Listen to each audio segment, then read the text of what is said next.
Hello again! Today we are painting a twister. Now on your template you'll have a horizontal line already drawn and you'll have a house pre-sketched out. Now I based this painting off The Wizard of Oz, so this is the same style of stick-built house that you would see in that movie.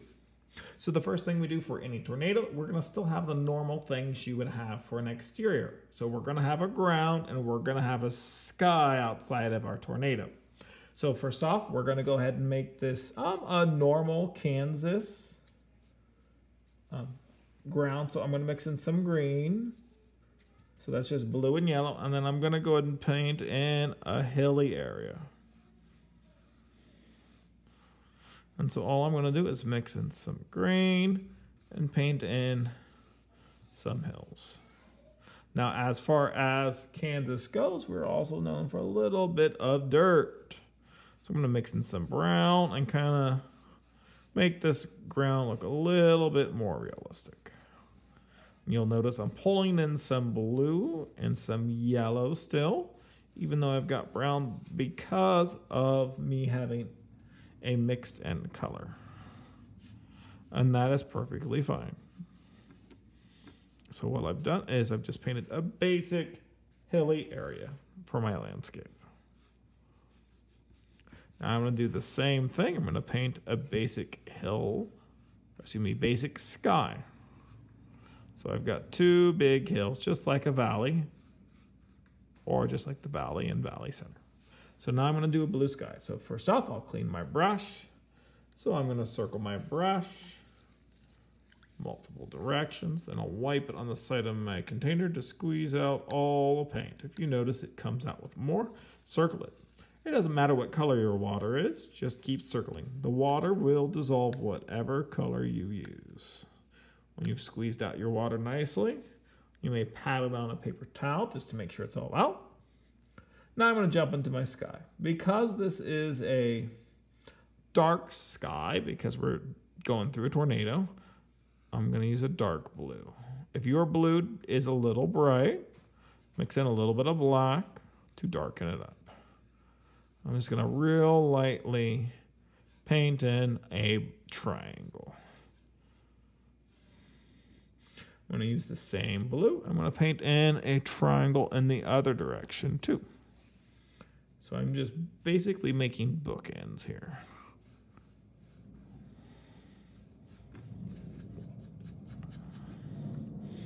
And I'm flipping my brush to get paint off of both ends.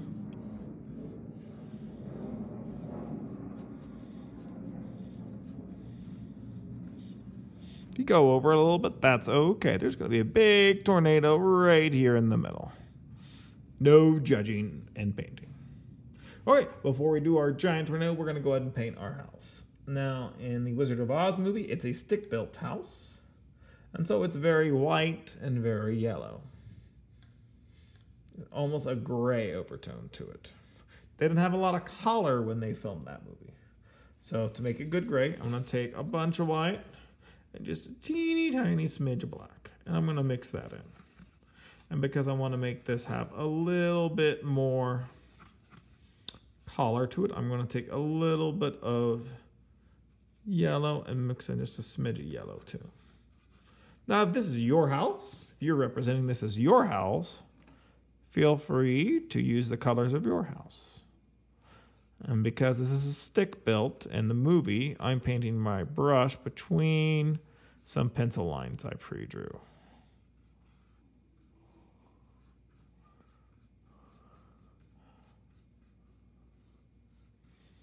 Now I'm going to go ahead and add in my chimney. So I'm going to get some pure black.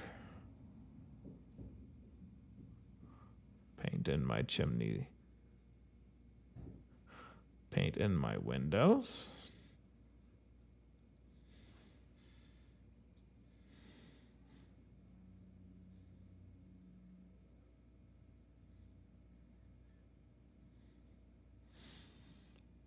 Now, if you want to add more details, you can always turn your brush sideways and then just kind of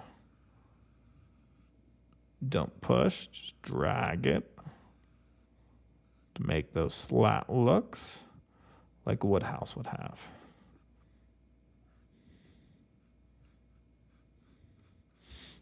coincidentally, this little extra part here, this is the porch from the movie. Okay, we have our house, we have our hill, we have our grass. Now comes everybody's favorite, tornado. Now, when you do your tornado, you don't want to overmix your painting. If I keep mixing on top of each other, I lose the depth of my colors. That means that all the colors will just blend together. So this might take a couple of tries to really get good. So when I do this, I'm going to be painting in streaks of white and black, maybe even a little bit of brown. So all I'm going to do to start with is I'm just going to take pure white and I'm just going to paint in my tornado space. So I am wetting the canvas with pure white first. And if you grab a little blue, that's okay. The sky can get mixed in too. So all I'm doing is painting in my white.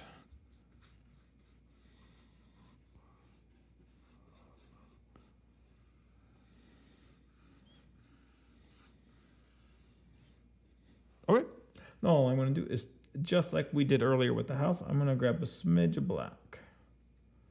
So you have the smidge, teeny tiny corner. And now I'm just going to do is paint roundish lines all around.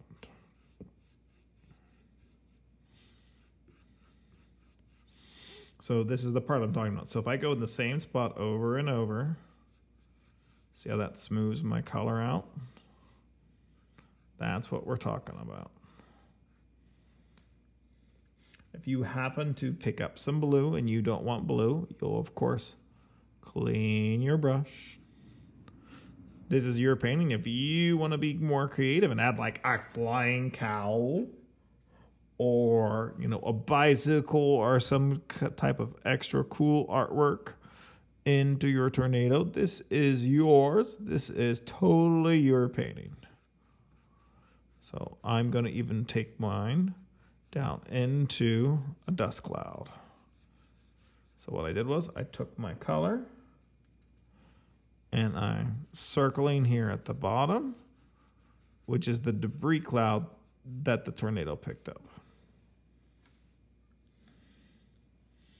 So the more you add, the busier this gets. Now my right side looks really good, but my left side needs more work. And since I did pick up some blue and some green at the bottom for my dust cloud, I've cleaned my brush. I'm gonna go back to this black right here. And notice I'm not painting straight intentional lines. I'm just kind of shading it in here. So I'm painting in lots of strokes, lots of details. I'm going to extend past my tornado into my sky. I'm going to add some white in spots too. Notice I'm not working the same spot at any one time. I'm changing up the directions as I paint.